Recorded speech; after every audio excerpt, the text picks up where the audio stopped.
Saudara-saudara, Tuhan Allah menyuruh Nabi Yoel untuk menyampaikan firman-Nya kepada bangsa Israel. Tuhan menghendaki bangsa Israel bertobat dari kesalahan mereka. Kesalahan umat Israel mendatangkan hukuman atas mereka.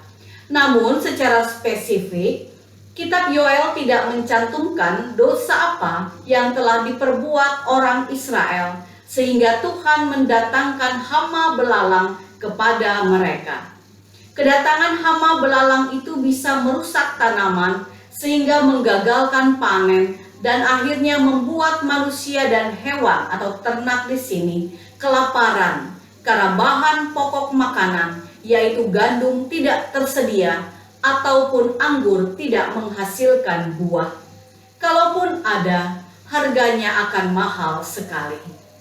Saudara-saudara, perihal bencana belalang dan serangan ke Yerusalem agar umat Israel bertobat yang terdapat dalam Yoel pasal 1 serta gambaran tentang hari Tuhan dalam pasal 2 ayat 28 sampai pasal 3 ayat 1 adalah dua pokok persoalan yang dinubuatkan Nabi dalam tulisannya.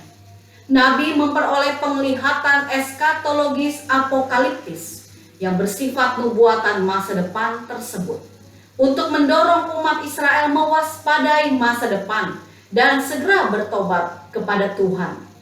Pertobatan mereka akan mendatangkan kasih karunia Allah dan pemulihannya, sebab tiada satupun orang sanggup bertahan di tengah penderitaan hidup. Jika kita memperhatikan bacaan saat ini, maka kita mendapatkan gambaran bencana yang sangat parah dialami umat Israel. Kata Nabi Yoel dalam ayat 2-4, kawanan belalang itu ada 4 jenis yang dilukiskan datang secara bertahap. Ada belalang pengerit, belalang pindahan, belalang pelompat, dan belalang pelahap. Semuanya melambangkan kengerian yang sedang dan akan mereka hadapi.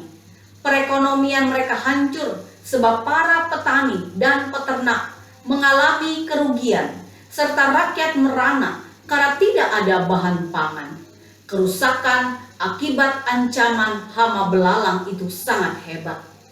Penglihatan tersebut sesungguhnya menggambarkan kerusakan hebat yang akan dialami umat Israel ketika bangsa penyerang datang meluluh lantakkan kota Yerusalem. Kita bisa melihat dalam ayat 6 sampai ayatnya yang ke-12. Saudara-saudara, semua penglihatan dan hukuman tersebut bertujuan agar umat Israel bertobat dari dosa dan kesalahan mereka, lalu kembali kepada jalan Tuhan. Pertanyaannya, mengapa mereka harus bertobat? Atau mengapa kita perlu bertobat? Istilah bertobat atau pertobatan dalam perjanjian lama menggunakan kata Ibrani syuf dan teshuva. Berarti berpaling dari kesalahan, sadar dari dosa, menyesali dosa, atau hati batin yang mau berubah ke jalan yang benar. Hal ini mengindikasikan bahwa umat Israel telah berpaling dari Tuhan, sehingga mereka berada di jalan yang salah. Kesalahan dan pelanggaran mereka terhadap hukum Tuhan mengakibatkan hukuman dan penderitaan. Tuhan tahu bahwa manusia tidak tahan menderita, apalagi penderitaan akibat ulahnya sendiri. Hanya Tuhan dan firman-Nya yang adalah kebenaran akan menuntun umat Allah merasakan berkat-berkat-Nya.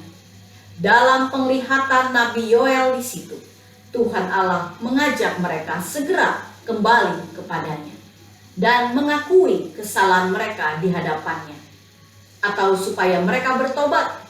Kemudian kasih karunia Allah berlaku dalam hidup mereka. Saudara-saudara, apakah kemudian mereka bertobat? Ya, ketika puncak hukuman Allah berupa pembuangan ke tanah Babel, barulah mereka, khususnya para pemimpin rakyat, raja dan petinggi negara atau juga petinggi masyarakat, dan pemimpin umat, para imam, mengakui kesalahan mereka dan menyesali dosa mereka. Mereka kembali mencari Allah dan menaruh harapan pada firman-Nya yang menghibur dan memulihkan hati mereka yang hancur. Itulah gambaran yang umumnya dialami manusia. Ketika susah merana, baru dapat menyadari kalau dirinya bersalah. Tentu bukan itu yang dikehendaki Allah dan firman-Nya. Sebelum bertindak, perlu berpikir sejenak dan meminta petunjuk dari Allah. Apakah yang akan kita umat lakukan, entah pikirkan, entah katakan dan perbuat adalah salah atau benar. Ketika umat meminta petunjuk dari Allah dan mentaati firman-Nya, pastilah umat berjalan dalam kebenaran dan menikmati kemurahan kasih-Nya. Saudara-saudara, saat ini kita dikejutkan, bahkan dibuat ngeri oleh pandemi virus corona. Dalam hitungan bulan, banyak negara mengalami kehancuran perekonomian. Bahkan negara kita pun mengalami krisis ekonomi yang hebat. Dalam hitungan hari ataupun minggu, dijumpai jumlah orang yang terinfeksi virus corona dan meninggal dunia akibat virus tersebut dalam jumlah yang sangat besar. Sungguh suatu kengerian yang amat menakutkan bagi umat manusia zaman now. Banyak orang bertanya, apakah pandemik ini merupakan bentuk hukuman Tuhan atas dunia dan manusia yang hidup di dalamnya? Apakah manusia sedang dihukum oleh Tuhan? Apakah pendapat saudara? Pertanyaan yang sulit dijawab. Pertanyaan yang sampai saat ini belum memperoleh jawaban yang pasti. Secara medis ataupun moral etis, situasi pandemik ini masih menyisakan pertanyaan yang sulit dijawab tentang mengapa virus corona bisa menulari begitu banyak orang secara masif dan sulit dideteksi.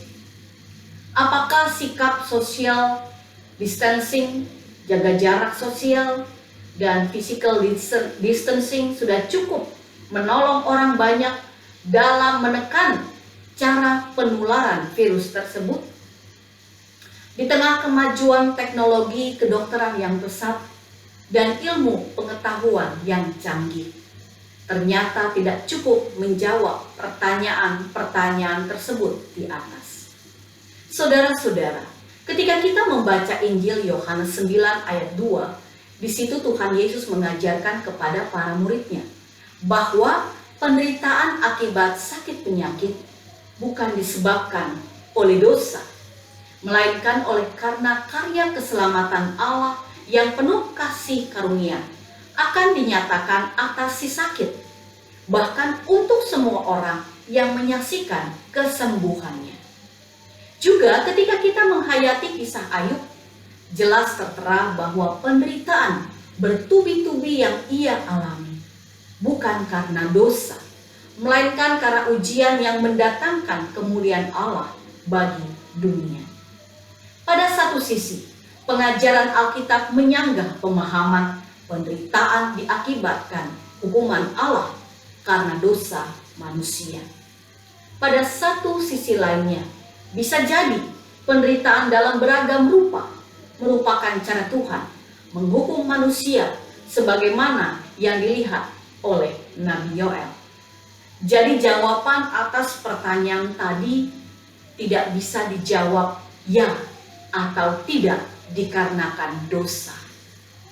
Bisa saja pandemi ini menjadi sarana yang Tuhan Allah izinkan terjadi dalam peradaban manusia zaman now untuk menyadarkan manusia bahwa ada Tuhan Allah yang Maha Kuasa. Hanya kepadanya kita menyembah dan meletakkan seluruh kehidupan kita, bukan kepada ilah-ilah zaman ini seperti iptek, uang, kekayaan, kekuasaan, dan kepandaian yang menjadi penyelamat hidup kita. Tuhan Allah di dalam Yesus Kristus yang sudah turun dari sorga untuk menyelamatkan kita, dan sekarang kembali ke sorga menyediakan tempat bagi kita. Kelak Dia akan datang kembali untuk menjemput kita. Apa yang sedang kita alami saat ini merupakan misteri ilahi. Dalam iman yang teguh kepada Tuhan, kita bisa memaknai pandemi ini agar kehidupan beriman kita semakin dekat dan akrab dengan Tuhan Yesus. Membuat kita menyadari bahwa kita manusia lemah. Kita sangat membutuhkan Dia untuk menghibur dan menguatkan iman kita menghadapi ancaman besar yang tidak kelihatan. Hidup kita menjadi semakin bergantung kepadanya, membuat kita hidup dalam pertobatan hari lepas hari. Saudara-saudara, melalui situasi pada saat ini, kehidupan beriman kita semakin diuji, supaya kita semakin tekun mendengar dan melakukan firman Tuhan. Bisa saja Tuhan Yesus berbicara melalui pemerintah kita yang mengatur pola hidup new normal, suatu perilaku hidup sehat dan peduli sesama demi menjaga sanitasi diri kita saat ini dan keluarga serta orang-orang di sekitar kita. Pengalaman hidup saat ini mengajak kita untuk tidak memikirkan kepentingan diri kita sendiri, sambil terus bersabar menanti jawaban Tuhan Allah atas apa yang Ia kehendaki di masa depan. Sekiranya ada yang perlu kita benahi, marilah kita segera bertobat dan hidup dalam kebenaran firman-Nya. Amin.